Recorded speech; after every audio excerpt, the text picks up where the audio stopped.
ওয়ালাইকুম আসসালাম রহমতুল্লাহ। ইমাম মাহদির সম্বন্ধে আমরা হাদিসে অনেক জানতে পারি যে উনি আসছেন মক্কা থেকে, মদিনা থেকে। এই সম্বন্ধে হুজুর কোনো কেমনে করে আমরা ইন্টারপ্রেট করব? Huzur, his question is about advent of Imam Mahdi. Some ahadith say that he will be raised from Makkah. In some ahadith it is said he will be from Medina. Some ahadith say he is from some other places, Khorasan or Iran, these sort of places. From all of these places he will be raised. So how these ahadith can be interpreted in one person? They can't be interpreted because they are contradictory to each other. So they all cancel each other. There is no reason to prefer one hadith over the other, and they are all contradictory. But there is one hadith in which you cannot find any contradiction whatsoever. That is a sign which is attached to heavenly bodies, and no man has any power over heavenly bodies. They can make hadith about things, about parenthood, etc., easily, because it's possible.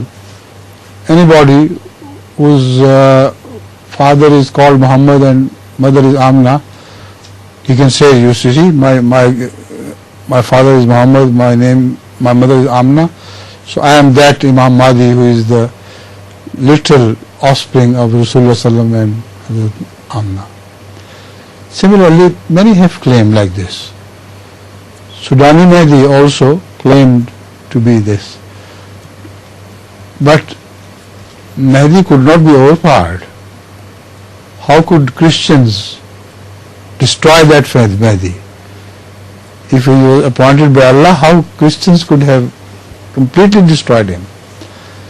So one has to find out a hadith in which man has no power, and which speaks of heavenly bodies about which no man can change their timing, their circulation. Not a jot of that can be changed. And this is proved also from the Holy Quran repeatedly. So this is why we prefer the hadith which speaks that inna li mahdiyina ayatani lam takuna munzu khalqis samawati wal ardi yankasifu al-qamaru li awwali laylatin min ramadana wa tankasifu ash-shamsu fi an-nisfi minhu wa lam takuna munzu khalaqa Allahu as-samawati wal ard. Tarqutni. Translate? Yes. The translation is, surely two signs will appear for our Mahdi which have never appeared before as signs of our Mahdi. Look at referring this Mahdi to himself. This means there will be so many Mahdis, but he doesn't care about them. Which have worldly Mahdis, so called, which have never appeared before as signs of truth of anyone else since the creation of heaven and earth. In the month of Ramadan, the moon will be eclipsed on the first of its nights, and the sun will be eclipsed on the middle day of the eclipse. Both these eclipses will take place in the same month of Ramadan, and these two signs have never occurred before since Allah created the heavens and the earth. now this is a sign which is completely, which leaves wallahs completely without an answer.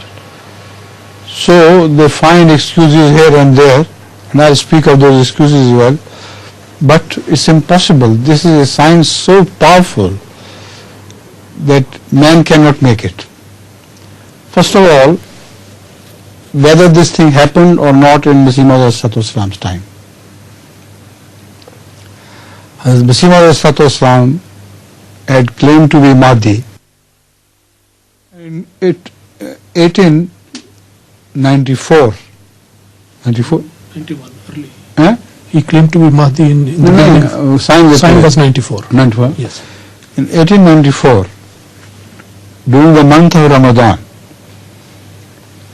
people saw moon eclipse on the 13th of the nights.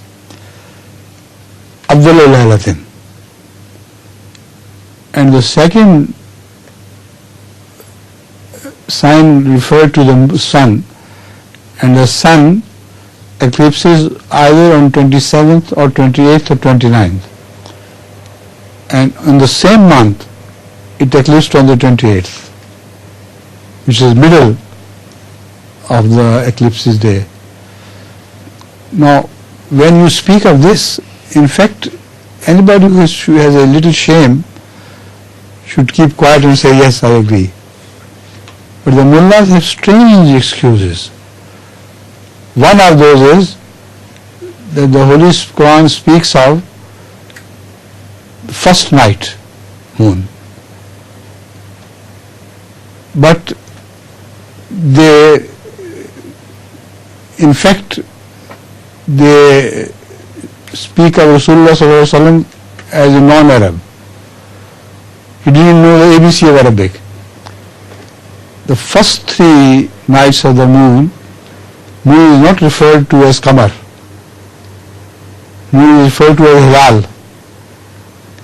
Where the Hilal committees are formed everywhere. Nobody would ever hear of a Qamar committee. See? So Allah Ta'ala is speaking of Qamar. Muhammad Rasulullah Sallam was taught by Allah to speak of Qamar. So the first night of Qamar's eclipse is 13th. So if you stick to this, understand this point, mullahs are left with no answer whatsoever. Again, to make it more absurd, you can say, if the first night of Qamar is what you call Hilal, first night of Hilal, so Hilal is not visible anyway. It rises and dips so quickly that before people can point out, sometimes it's not seen at all. So what a sign it would be. After 1400 years the sign appears, or 1300 the sign appears, and it becomes confused, fogged, befogged because of, say, clouds, etc., for instance. So they are insulting Rasulullah sallallahu alaihi wasallam.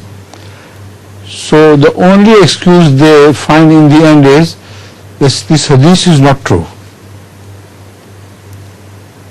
According to the Ravis, those who reported this hadith, there are certain weak Ravis.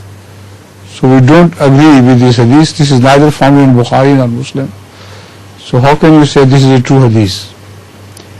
So in answer to this we say, if it is not true hadith, it must have been faked by an impostor. An impostor's prophecy could not be fulfilled.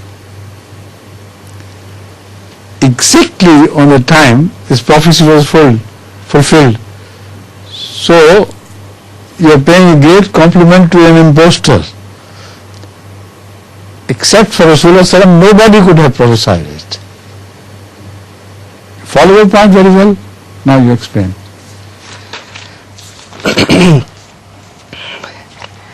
প্রশ্নটি অত্যন্ত স্পষ্ট ছিল যে বিভিন্ন হাদিসে হযরত ইমাম মাহদী আলাইহিস সালাতু ওয়াস সালামের আগমন সম্পর্কে বিভিন্ন স্থানের কথা উল্লেখ আছে। কোন ক্ষেত্রে উল্লেখ আছে যে তিনি মক্কা থেকে আসবেন, কোথাও কোন হাদিসে আছে মদিনা থেকে, কোন হাদিসে খুরাসানের কথা উল্লেখ আছে। তো এই সমস্ত হাদিসের আমরা সঠিক বা গ্রহণযোগ্য সন্তোষজনক ব্যাখ্যা কিভাবে করতে পারি? হুজুর বলছেন যে এগুলোর ব্যাখ্যা করা সম্ভব নয়, কেননা এই হাদিসগুলো একটি অন্যটির সাথে বিরোধ রাখে, আর সবিরোধী হাদিসের ব্যাখ্যা অসম্ভব, করা যেতে পারে না। কিন্তু একটি হাদিস এমন আছে যে হাদিসের ব্যাপারে কোনো প্রকারের মতদ্বৈততা নেই, কোন হাদিসের ভিতর কোনো প্রকারের সবিরোধ নেই, কোনো কন্ট্রাডিকশন নেই। সেই হাদিসে বর্ণিত বিষয়টি স্বর্গীয় বস্তুর সাথে সম্পর্ক রাখে, স্বর্গীয় গ্রহ বা নক্ষত্রের সাথে সম্পর্ক রাখে, এবং সেই হাদিসের পরিপূর্ণতাতে বা সেই হাদিস রওয়ায়াত করার ক্ষেত্রে কোনো মানুষের হস্তক্ষেপের কোনো প্রকারের সম্ভাবনাই নেই, কেননা সেটি মানুষের হাতের নাগালের বাহিরে। মানুষের নামের যতটুকু সম্পর্ক আছে, বিভিন্ন ব্যক্তি বিভিন্ন সময়ে মাহদি হওয়ার দাবি করেছে, এবং অনেকেই যেমন হুজুর অন্য হাদিসের দিকে ইঙ্গিত করেছেন, যে হাদিসে আছে যে মাহদি আসবেন বিভিন্ন জায়গা থেকে, হাদিসে লেখা আছে যে মাহদির পিতার নাম এই হবে, মায়ের নাম আমেনা, পিতার নাম আব্দুল্লাহ, নিজে মোহাম্মদ, এই হিসাবে অনেকেই মাহদি হওয়ার দাবি করেছেন। আর সবার দাবি, একজনের দাবি অন্যজনের দাবির বিরোধী ছিল। তো এই বিরোধিতা নিয়ে তো সত্য প্রতিষ্ঠিত হতে পারে না। তাছাড়া সুদানে এক ব্যক্তি মাহদি হওয়ার দাবি করেছে, তিনিও মোহাম্মদ নাম নিয়ে আব্দুল্লাহ পিতার ঘরে জন্মগ্রহণ করেছেন, আর মায়ের নামও আমেনা ছিল। তা সত্ত্বেও ইংরেজদের হাতে তাকে ধ্বংস হতে হয়েছে। তো সত্যিকারের মাহদিকে তো কোনো ইংরেজ ধ্বংস করতে পারে না, বা কোনো মানুষ তাকে ধ্বংস করতে পারে না। তাই বোঝা যাচ্ছে যে এই ধরনের দাবিকারকরা মিথ্যাবাদী ছিল, দাবিকারীরা মিথ্যাবাদী ছিল। কিন্তু সত্যিকারের মাহদি সম্পর্কে এমন একটি নিদর্শন, এমন একটি কথা, এমন একটি নিদর্শনের কথা হযরত মুহাম্মদ সাল্লাল্লাহু আলাইহি সাল্লাম সত্য মাহদির সপক্ষে বর্ণনা করে গেছেন, যেই নিদর্শন কোনো মানুষের হাতে কোনোভাবে প্রকাশ পেতে পারে না, সম্ভব নয়। হুজুর হাদিস পড়িয়েছেন, হাদিসটি হলো ইন্না লে মাহদিনা আয়াতাইনি লাম তাকুনা মুনযু খালকিস সামাওয়াতি ওয়াল আরজ ইয়ানকাসিফুল কামারু লি আউয়ালি লাইলাতিন মির রমাজান ওয়া তানকাসিফুশ শামসু ফি নিসফিন মিনহু। তো এই হাদিসটার অনুবাদ হলো, হযরত রাসূল করিম সাল্লাল্লাহু আলাইহি ওয়াসাল্লাম বলেন যে ইন্না লে মাহদিনা আয়াতাইনি, আমাদের মাহদির জন্য দুটো নিদর্শন প্রকাশ পাবে। এখানে হযরত রাসূল করিম সাল্লাল্লাহু আলাইহি ওয়াসাল্লাম লে মাহদিনা শব্দ ব্যবহার করেছেন, যে আমাদের মাহদি, অর্থাৎ অনেকেই মাহদি হওয়ার দাবি করবে, কিন্তু সকল মাহদির সাথে আমার সম্পর্ক থাকবে না। যে ব্যক্তি আমার মাহদি হবে তার জন্য দুটো নিদর্শন প্রকাশ পাবে। একটি হলো ইয়ানকাসিফুল কামারু লি আউয়ালি লাইলাতিন মির রমাজানা, রমজান মাসের যে রাতগুলোতে চন্দ্রগ্রহণ হয়ে থাকে সেই রাতগুলোর প্রথমটিতে চন্দ্রগ্রহণ হবে। আর হযরত রাসূল করিম সাল্লাল্লাহু আলাইহি ওয়াসাল্লাম এখানে যে শব্দ ব্যবহার করেছেন কামার, এটি সম্পর্কে হুজুর ব্যাখ্যা করেছেন, তা ইনশাআল্লাহ আমি পরে বলছি। কিন্তু তার আগে হুজুর বলেন যে হযরত মসিহ মাউদ আলাইহিস সালাতু ওয়াস সালাম যখন দাবি করেন আল্লাহ তাআলার পক্ষ থেকে মাহদি হওয়ার, তখন তার পৃথিবীতে বর্তমান থাকা কালেই 1894 সনে সর্বপ্রথম আল্লাহ তাআলার পক্ষ থেকে এই গ্রহণ প্রকাশিত হয়, চাঁদের এবং সূর্যের। চন্দ্রগ্রহণ সম্পর্কে হযরত রাসূল করিম সাল্লাল্লাহু আলাইহি ওয়াসাল্লাম যে শব্দ ব্যবহার করেছেন তা হলো ইয়ানকাসিফুল কামার, অর্থাৎ কামারের গ্রহণ লাগবে। মোল্লারা এখানে বলে যে এখানে হাদিসের শব্দ আছে যে চাঁদের প্রথম তারিখে চন্দ্রগ্রহণ হবে। প্রথম তারিখের চাঁদকে তো কামার বলা হয় না। তারা হুজুর এখানে যুক্ত করেন যে তারা হযরত রাসূল করিম সাল্লাল্লাহু আলাইহি ওয়াসাল্লামকে অজ্ঞ প্রমাণ করতে চায়, যেন হযরত রাসূল করিম সাল্লাল্লাহু আলাইহি ওয়াসাল্লাম আরবি ভাষার এবিসিডিও জানতেন না। হযরত রাসূল করিম সাল্লাল্লাহু আলাইহি ওয়াসাল্লাম তো সবচেয়ে বেশি জ্ঞানী ছিলেন, তিনি সাল্লাল্লাহু আলাইহি ওয়াসাল্লাম এখানে কামার শব্দ ব্যবহার করেছেন, হেলাল শব্দ ব্যবহার করেননি। চাঁদের প্রথম রাতের চাঁদকে বলা হয় হেলাল, কামার বলা হয় না। আর সে কারণেই বিভিন্ন স্থানে রোজার পরে যখন ঈদের জন্য মানুষ অপেক্ষা করে, তখন চাঁদ দেখার জন্য বিভিন্ন কমিটি গঠিত হয়, প্রণীত হয়। সেই কমিটিগুলোর নাম রাখা হয় রোয়াতে হেলাল কমিটি, অর্থাৎ চাঁদ দেখার কমিটি। কোথায় রোয়াতে কামার কমিটি আপনি শুনবেন না। কামার বলা হয় 13 তারিখের বা 14 তারিখের পূর্ণ চাঁদকে। তো রাসূল করিম সাল্লাল্লাহু আলাইহি ওয়াসাল্লাম বলেছেন যে চাঁদ যখন পূর্ণ হবে, অর্থাৎ 13 বা 14 তারিখের যখন হয়ে যাবে, সেই রাতগুলোতে পূর্ণতার প্রথম রাতে চন্দ্রগ্রহণ হবে, অর্থাৎ 13 তারিখে। এবং হযরত মসিহ মাউদ ইসলামের দাবির পর 1894 সনে চাঁদের 13 তারিখে চন্দ্রগ্রহণ হয়েছে। আর অনুরূপভাবে সূর্যগ্রহণের জন্য হযরত রাসূল করিম সাল্লাল্লাহু আলাইহি ওয়াসাল্লাম বলেছেন তানকাসিফুশ শামসু ফি নিসফিন মিনহু, সূর্যগ্রহণের যেই দিনগুলোতে সূর্যগ্রহণ হয়ে থাকে সেগুলো হলো 27, 28 এবং 29। তো হুজুর সাল্লাল্লাহু আলাইহি ওয়াসাল্লামের শব্দ হলো নিসফিন মিনহু, মধ্যবর্তী তারিখে সূর্যগ্রহণ হবে। তো মধ্যবর্তী তারিখ হলো 28। তো হযরত মসিহ মাউদ ইসলামের জীবদ্দশায় 1894 সনে 28 তারিখে সূর্যগ্রহণ লেগেছে। তো হুজুর বলেন যে আমরা যখন এই হাদিসটা এইভাবে ব্যাখ্যা করি এবং হাদিসকে যখন তারা পরিপূর্ণ হতে দেখে, তখন তারা আরেকটা বাহানা তালাশ করে যে হাদিসটা দুর্বল, এই হাদিসের রওয়ায়াতকারীরা দুর্বল, তারা নির্ভরযোগ্য রাবী বা রওয়ায়াতকারী নয়। হুজুর বলছেন যে তার অর্থ হলো তোমরা বলতে চাচ্ছ যে এই হাদিস এক মিথ্যাবাদী ব্যক্তি রওয়ায়াত করেছেন, আর এটি বলতে চাচ্ছ যে এক মিথ্যাবাদীর কথা, এক মিথ্যাবাদীর ভবিষ্যৎবাণী পরিপূর্ণতা লাভ করেছে। তো এটি তো কোনোভাবে হতে পারে না, মিথ্যাবাদীর কথা পরিপূর্ণতা লাভ করতে পারে না কখনো, তাহলে এটা আল্লাহ তাআলার সত্তার বিরুদ্ধে যায়। তার অর্থ হলো এটি দুনিয়ার সবচেয়ে সত্যবাদী রাসূল হযরত মুহাম্মদ মুস্তাফা সাল্লাল্লাহু আলাইহি সাল্লামের ভাষা ছিল। তিনি নিজে স্বীয় মাহদির সপক্ষে এই ভবিষ্যৎবাণী করে গেছেন।